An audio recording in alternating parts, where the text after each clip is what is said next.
joined the Times Higher Education Asia University rankings in 2017. Not a single local university made it to the top 500.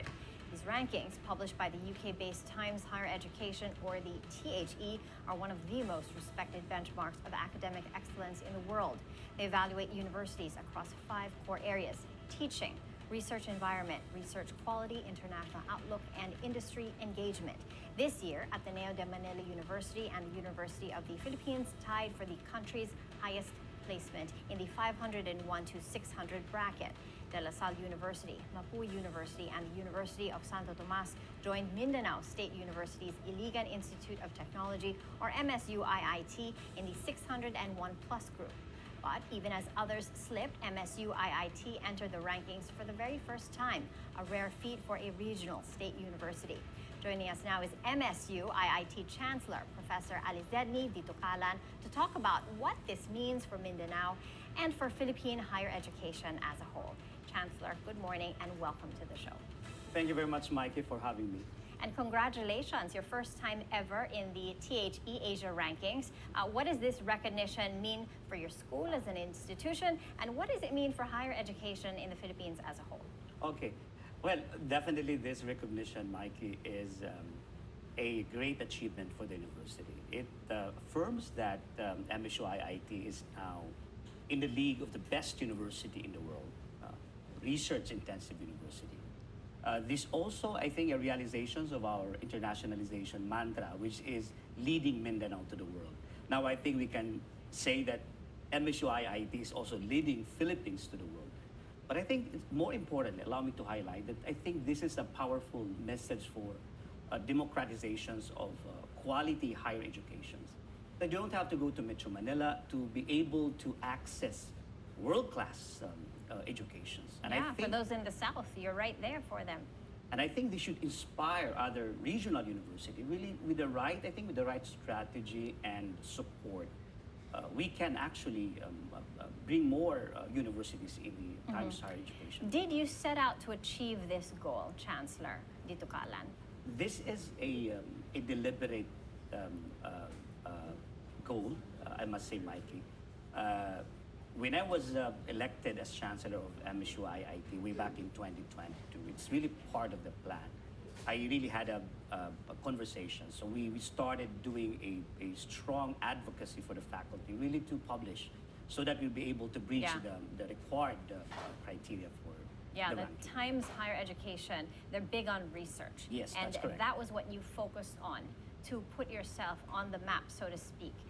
What investments did you make within your campus to pave the way for this recognition? Well, I must acknowledge the contributions of our previous leaders who have really built the enabling environment for MSU-IIT. The faculty development, quite a good number of our faculty are really foreign trained, and they bring with them that research culture from their universities. So it's really on research productivity that we've really invested. We've also reformed some of our policies to really for the incentivized faculty to publish their work. Yeah, and so I'm asking also in the context because the THE Asia rankings, they're big on research output. That's correct. So specifically in your case, what you did was you published in peer journals research material, and that was what helped improve your rankings. So do you suggest that Philippine universities, bar none, invest in research infrastructure to better improve our rankings overall in this global testing? You're absolutely right with that, Mikey.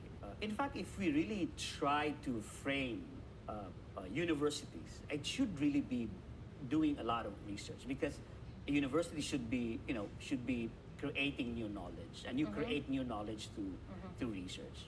So I think but of course they have to meet the eligibility requirement, which is they have to publish 1,000 publications for the straight 5 years, for them to be able to reach the ranking.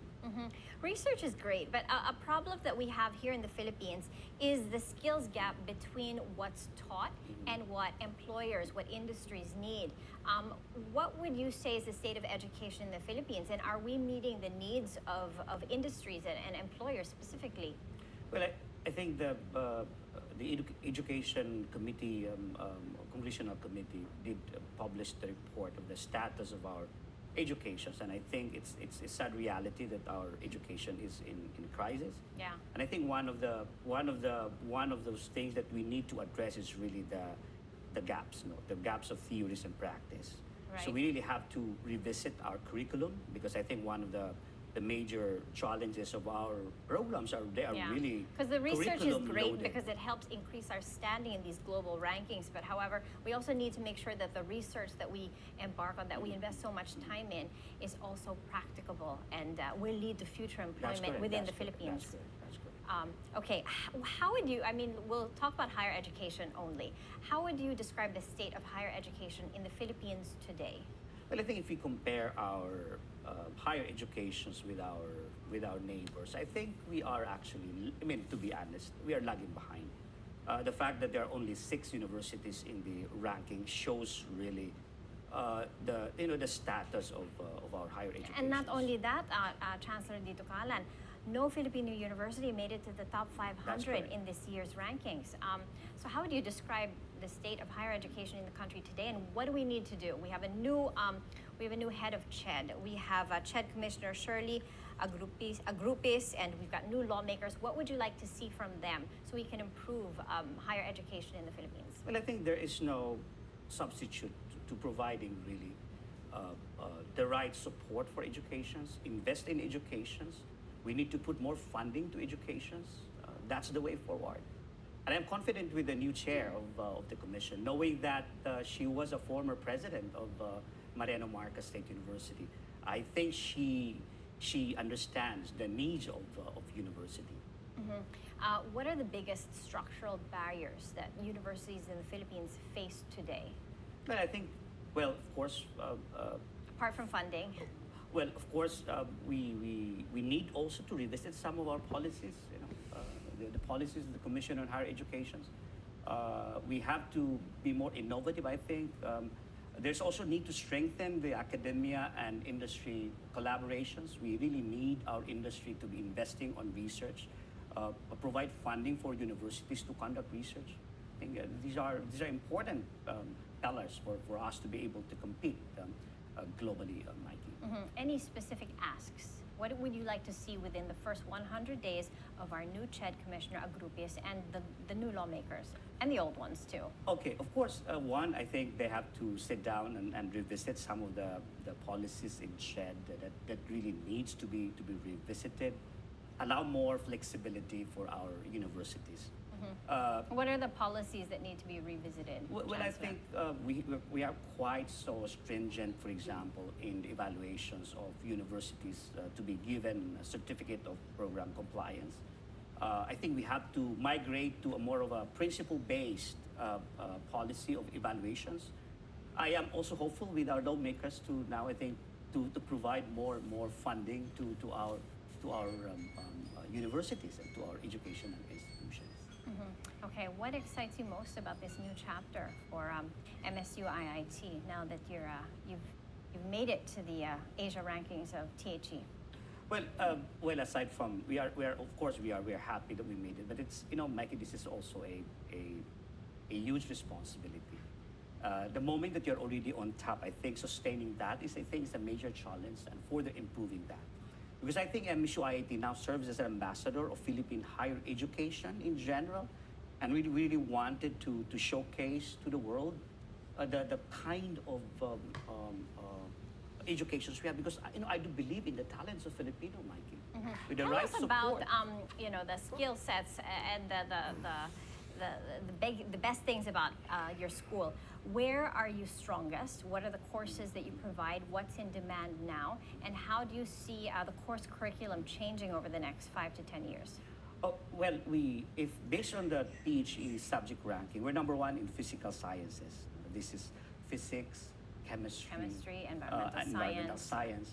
We're also strong in engineering, Mikey. I think we see in the coming years, we are now studying on developing more programs that are really aligned to the future job. Like just recently, we signed a MOU with a US-based firm for the development of a nuclear science. Nuclear science is the future science. We also forged a memorandum of agreement with Meralco because we'd like to develop programs on renewable energy. We are also revisiting some of the programs probably that we can offer on biomedical engineering, artificial science. These are the programs that I think universities should be And as Chancellor, what's your next goal for MSU-IIT? You set out to break through, to place in the THE Asia rankings. What's next for you? What's the next goal that you want to target? We are ambitious, Mikey, and we wanted to probably in the coming years, in 2027 or probably 2020, that we hope we will make it to the top 500. We're not a big university, we're very young, but I believe in the capacity of our faculty and students. They are the powerful drivers of this milestone. I must acknowledge that, Mikey.